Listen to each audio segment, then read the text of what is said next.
Conte-nos um pouco a história do Demasi. A história com o Demasi é uma história muito interessante, porque a história nasce de uma relação dele com o governo do estado de Santa Catarina, com a Unisul, e nesse período eu estava na Unisul, né? Fiquei 20 anos na Unisul, né?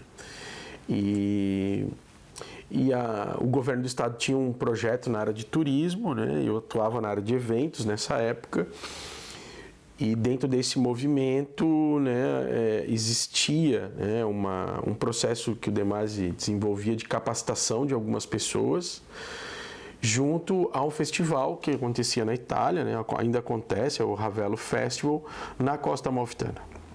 E aí eu fui um dos professores, né, que estava ali dentro da lista de participar desse processo de capacitação. Então, nesse movimento, né, de uma possível ida para a Itália, eu comecei a me aprofundar nos estudos do Demasi, né, nos estudos do ócio criativo, que era o que estava na época, né, bombando no Brasil. E eu também vinha, né, de uma origem da educação física, que era uma origem de trabalhar com recreação, com sociologia do lazer. Então, eu tinha estudado o Demasi, mas não era um dos principais autores que eu adotava, né, porque ele era uma visão muito diferente daquilo que a gente estava acostumado a fazer no Brasil.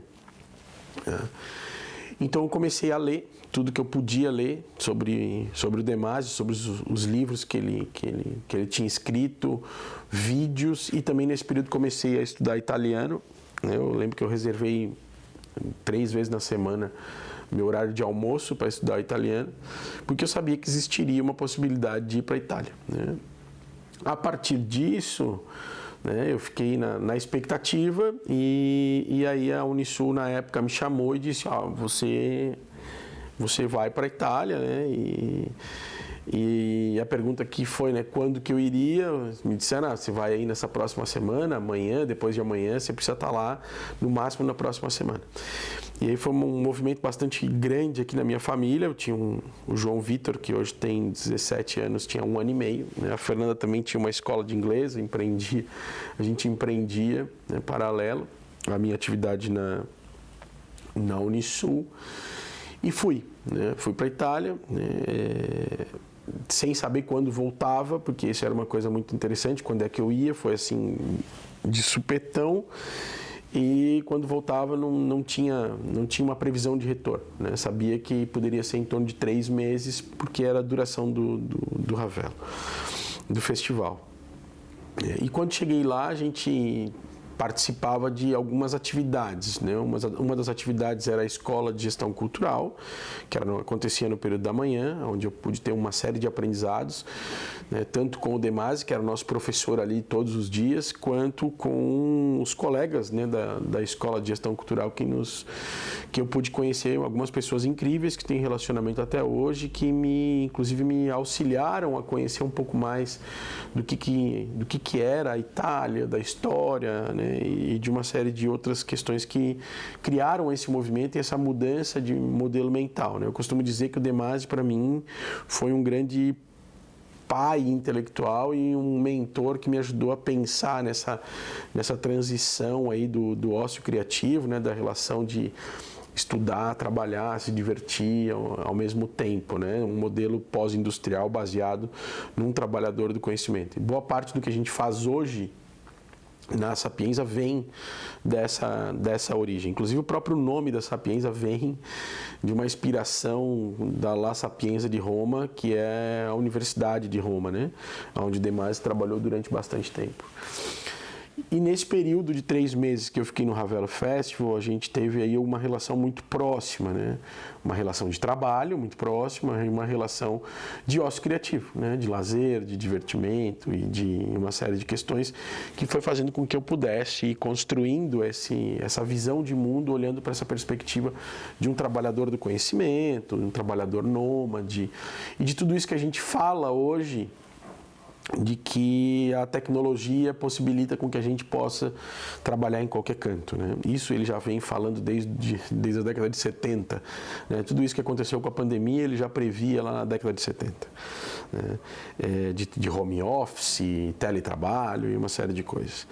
E quando termina o festival, né? O festival foi uma imersão em cultura, porque era um festival multicultural, o Ravelo Festival, e quando na Costa Amalfitana ainda, que tem uma outra visão totalmente diferente de vida, né? E quando termina, ele me chama e eu fui entregar o meu relatório lá para ele, né? Quando ele me chama e diz, olha, você precisa ir para Roma, né? Você precisa trabalhar comigo lá na S3 Studio. E aí na S3 Studio eu comecei a observar um outro modelo de trabalhar que é muito parecido com o que a gente trabalha hoje aqui na Sapienza.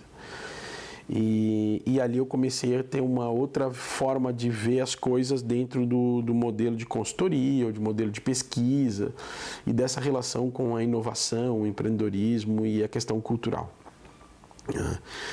E era muito interessante porque nesse período a gente também tinha a possibilidade de conversar. Então, meu acordo com ele foi, né? Cara, eu trabalho de manhã até a metade da tarde, depois da metade da tarde eu vou passear, né? Vou conhecer Roma, vou pegar esse tempo para poder ter outras experiências, né? Não eram experiências de turista, porque eu acho que o modelo de turismo, para mim, é um modelo diferente, é um modelo de criar experiências diferentes. E foi muito interessante porque sempre, né, o Demásio foi super disponível, né, para pensar outras coisas além daquele modelo formal. Então, muitas vezes em Ravelo ele me chamava e dizia, pô, vamos passear, vamos tomar um sorvete, vamos caminhar, quero te mostrar esse negócio, né? E eu sempre fui muito disponível também a escutar e aprender, né? Imagina, estava ali com um sociólogo, um dos principais sociólogos do nosso mundo, né? E eu falei, cara, vou poder escutar tudo, vou perguntar tudo que eu tenho vontade de perguntar. E quando foi para Roma foi a mesma situação, né? Muitas vezes ele me chamava e dizia, ó, pega tuas coisas aí que nós vamos passear, né? E saía caminhando no meio da rua, contando as histórias ou mostrando as obras de arte que estavam ali no meio de Roma e algumas situações como, puxa, hoje nós vamos assistir a Filarmônica de Berlim tocar no Parco della Musica, que é uma estrutura gigante de concertos, né? Ou vamos participar de uma reunião com todos os diretores dos festivais culturais. Então, assim, coisas que eu comentava na época, né, que se eu contasse no Brasil, o pessoal diria que era mentira, né? Porque a boa parte das pessoas, né, não tiveram esse privilégio, essa oportunidade. Então, acho que a história com o Demásio é uma história que é super longa, que daria aí muitos vídeos, mas é uma história muito legal porque me deu a oportunidade de eu mudar totalmente a minha forma de pensar. E eu acho que não só a forma de pensar, mas a forma de agir também, né? E isso a gente tem transportado hoje para a Sapienza e para todos os programas que a gente de alguma forma desenvolve, né? Então esse é um contexto bastante interessante. Reencontrá-los sempre é um plano, né? Sempre é um plano, por essa questão até de gratidão, né? As coisas que foram acontecendo aí nesses últimos quase 20 anos, né?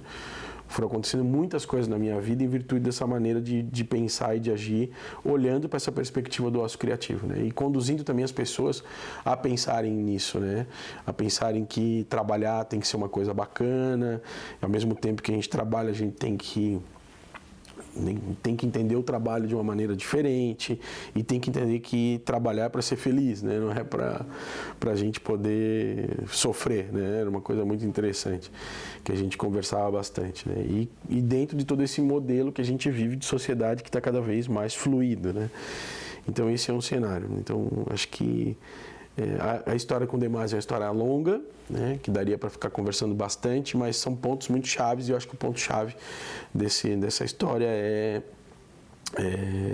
essa mudança de modelo mental, do entendimento que é possível trabalhar, se divertir e aprender tudo ao mesmo tempo, de maneira leve e fazendo com que a gente consiga aplicar esse conhecimento no nosso dia a dia.